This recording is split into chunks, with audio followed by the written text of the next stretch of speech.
നമുക്കൊപ്പം യൂത്ത് കോൺഗ്രസ് സംസ്ഥാന ഉപാധ്യക്ഷൻ അബിൻ വർക്കി ചേരുകയാണ്. Abin Varkey, good morning. ഹൈക്കോടതിയുടെ ഭാഗത്ത് നിന്ന് നിർണായകമായ പ്രതീക്ഷ നൽകുന്ന ഒരു നീക്കം കണ്ട മണിക്കൂറാണിത്. ഹേമ കമ്മിറ്റി റിപ്പോർട്ടിന്മേലുള്ള കേസുകളെല്ലാം പരിഗണിക്കുന്നതിന് പ്രത്യേക ബെഞ്ച്, അതിൽ വനിതാ ജഡ്ജിമാരെയും ഉൾപ്പെടുത്തുന്നു. വാദം കേൾക്കേണ്ട തീയതിയടക്കം കാര്യങ്ങൾ തീരുമാനിക്കാൻ പോകുന്നു. സർക്കാർ ഇപ്പോഴും അബിൻ ആ റിപ്പോർട്ടിന്റെ പൂർണ്ണരൂപം കോടതിയിൽ എത്തിച്ചിട്ടില്ല.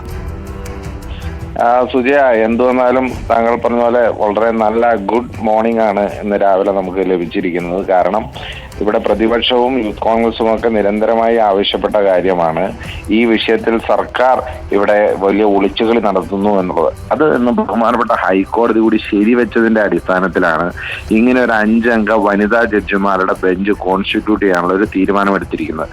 കഴിഞ്ഞ 4.5 കൊല്ലമായി, അതായത് നിങ്ങളൊരു കാര്യം മനസ്സിലാക്കുക, സർക്കാർ 1.5 കോടി രൂപ കൊടുത്ത് ഒരു കമ്മിറ്റിയെ വെച്ച് ഒരു റിപ്പോർട്ട് ഉണ്ടാക്കി. ഒന്നുകിൽ സർക്കാർ ആ റിപ്പോർട്ട് അംഗീകരിക്കണം, ഇല്ലെങ്കിൽ സർക്കാർ ആ റിപ്പോർട്ട് തള്ളണം. അപ്പോൾ ഒരു റിപ്പോർട്ട് 4.5 കൊല്ലമായി കിട്ടിയിട്ട് ഇനി റിപ്പോർട്ട് പുറത്തുവിടണ്ട എന്ന് പറയുമ്പോൾ സർക്കാർ അതൊട്ട് തള്ളിക്കളയുന്നുമില്ല, സർക്കാർ റിപ്പോർട്ട് പുറത്തുവിടുന്നുമില്ല എന്ന് പറയുമ്പോൾ വളരെ കൃത്യമായിരുന്നു. ആ റിപ്പോർട്ടിനുള്ളിൽ സർക്കാരിന് എന്തെല്ലാമൊക്കെയോ മറയ്ക്കാനുണ്ട്, സർക്കാരുമായി ബന്ധപ്പെട്ട ആളുകൾക്ക് ആ പേരുകൾ അതിനകത്തുണ്ട് എന്നുള്ളത് വളരെ കൃത്യമായിരുന്നു. അതുകൊണ്ടാണ് സർക്കാർ ഉന്നതരെ രക്ഷിക്കാൻ വേണ്ടി വേട്ടക്കാർക്കൊപ്പം നിന്ന് 4.5 കൊല്ലമായ റിപ്പോർട്ട് പുറത്തുവിടാത്തത്. വിവരാവകാശ കമ്മീഷണറുടെ അടുക്കലേക്ക് പോകുന്നതിന് മുമ്പ് 4 തവണയാണ് നിങ്ങളുടെ റിപ്പോർട്ടർ റോഷിബാർ ഉൾപ്പെടെയുള്ളവർ 4 തവണയാണ് സാംസ്കാരിക വകുപ്പിലെ വിവരാവകാശ ഓഫീസറുടെ അടുത്ത് ഇതുമായി ബന്ധപ്പെട്ട വിവരാവകാശ രേഖ ചോദിച്ചത്. പക്ഷെ അത് കൊടുക്കാത്തത് കൊണ്ടാണ് 2 തവണയായി വിവരാവകാശ കമ്മീഷണറുടെ അടുക്കലേക്ക് പോകേണ്ട സ്ഥിതിവിശേഷം ഉണ്ടായത്. ഞങ്ങൾ നിരന്തരമായി ആവശ്യപ്പെട്ടതാണ് നിരന്തരമായി ആവശ്യപ്പെട്ടു എന്ന് പറയുമ്പോൾ ഞാൻ ഇടപെട്ട ഒരു കാര്യം ചോദിക്കട്ടെ. അന്ന് ഈ ഹേമ കമ്മിറ്റി റിപ്പോർട്ട് വന്നത്, എന്റെ ഓർമ്മ ശരിയാണെങ്കിൽ 19-ാം തീയതി ഈ റിപ്പോർട്ട് പുറത്തു വന്നതിന് ശേഷം 2:30-ക്ക് ശേഷം ഏകദേശം 3:45 അബിൻ വർക്കി DGPക്കും വനിതാ കമ്മീഷനും ഒക്കെ ഒരു പരാതി ഇമെയിലായി അയച്ചിരുന്നു എന്നാണ് എന്റെ ഓർമ്മ. അതിന്മേൽ എന്തെങ്കിലും ആക്ഷൻ ഉണ്ടായോ പിന്നീട് അബിൻ?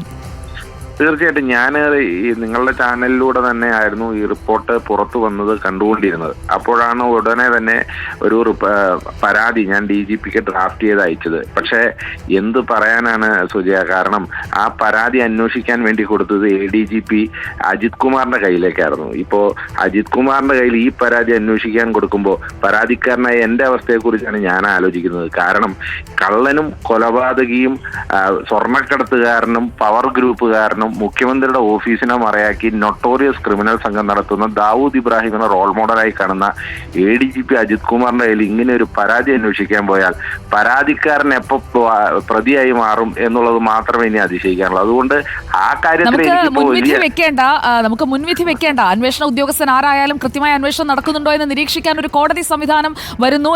ജെൻഡർ സെൻസിറ്റീവ് ആയതുകൊണ്ട് പ്രത്യേക ബെഞ്ച് രൂപീകരിക്കുന്നു എന്നുള്ള ഹൈക്കോടതിയിൽ നിന്നുള്ള തീരുമാനം ഇപ്പോൾ വന്നിരിക്കുന്നു. 2 അംഗ പ്രത്യേക ഡിവിഷൻ ബെഞ്ച്, അതിൽ 2 അംഗങ്ങളും വനിതകളായിരിക്കും. അതാണ് കോടതി എടുത്തിരിക്കുന്ന തീരുമാനം. അത് വളരെ പോസിറ്റീവായ ഒരു കാര്യം തന്നെയാണ്. അല്ല, ഞാൻ ബഹുമാനപ്പെട്ട ഹൈക്കോടതിയുടെ ഈ വിധിയെ ഏറ്റവും പോസിറ്റീവായിട്ടാണ് കാണുന്നത്. ഞാൻ ശ്രീ ADGP അജിത് കുമാറിനെ കുറിച്ച് ഞാൻ പറഞ്ഞ ആരോപണങ്ങളല്ല സുജയ്ക്ക് അറിയാലോ. കഴിഞ്ഞ ദിവസം ഭരണപക്ഷം പറഞ്ഞു, ഭരണപക്ഷത്തിന്റെ MLA പറഞ്ഞതും സർക്കാരോ പാർട്ടിയോ ഇതുവരെ തള്ളിക്കളയാത്തതുമായിട്ടുള്ള ഒരു കാര്യത്തെക്കുറിച്ചാണ് ഞാൻ പറഞ്ഞത്. അപ്പൊ അദ്ദേഹം അന്വേഷിച്ചാൽ എങ്ങനെ ഉണ്ടാകുമെന്നുള്ളത് വേറെ വശം. പക്ഷെ അദ്ദേഹം അല്ല ഇപ്പോൾ അത് അന്വേഷിക്കുന്നത്. ഈ പരാതികളെല്ലാം കൂടി SITക്ക് കൈമാറാൻ സർക്കാർ തീരുമാനിച്ചിരുന്നു. ഇപ്പോൾ അത് കോടതിയിൽ വരാൻ വേണ്ടി പോവുകയാണ്. കോടതിയിൽ വരുമ്പോൾ ഏറ്റവും പ്രത്യേകത, ഹേമ കമ്മിറ്റി റിപ്പോർട്ട് മുദ്രവെച്ച കവറിൽ കൊടുക്കണം എന്നുള്ളത് മാത്രമാണ് ആദ്യഘട്ടത്തിൽ ഹൈക്കോടതി ആവശ്യപ്പെട്ടിരുന്നത്. പക്ഷേ ഇപ്പോൾ ഈ 5 അംഗ ജഡ്ജിമാരുടെ, അതും വനിതാ ജഡ്ജിമാരുടെ ബെഞ്ച് കോൺസ്റ്റിറ്റ്യൂട്ട് ചെയ്തുകൊണ്ട് ഈ ഹേമ കമ്മിറ്റി റിപ്പോർട്ടിലെ പരാതികൾ കൂടി അബിൻ, അതിലൊരു ക്ലാരിറ്റി വന്നിട്ടുണ്ട്. പ്രത്യേക ഡിവിഷൻ ബെഞ്ചാണ്, 2 മെമ്പേഴ്സും വനിതകളായിരിക്കും. ഞാൻ ആദ്യം കേട്ടത് 5 അംഗമെന്നാണ്.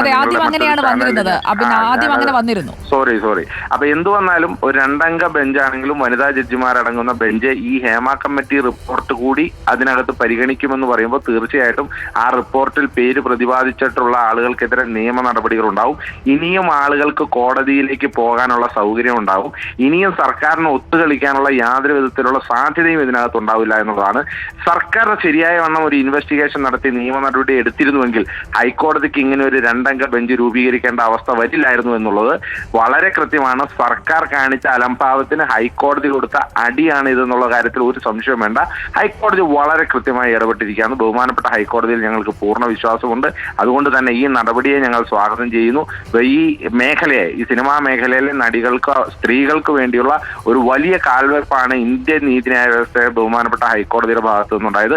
അത് ആ ചുവടുവെപ്പ് ഉണ്ടാകുമ്പോൾ തന്നെ സർക്കാരിനേറ്റ കനത്ത തിരിച്ചടിയാണ്. 4.5 കൊല്ലമായി ഈ റിപ്പോർട്ട് പുറത്തുവിടാതെ കുറ്റക്കാരെ മുഴുവൻ സംരക്ഷിച്ചു നിർത്തിയ സർക്കാരിനേറ്റ കനത്ത തിരിച്ചടിയാണ് ഹൈക്കോടതിയുടെ ഭാഗത്തു നിന്ന് ഇങ്ങനെ ഒരു നടപടി ഉണ്ടായത്.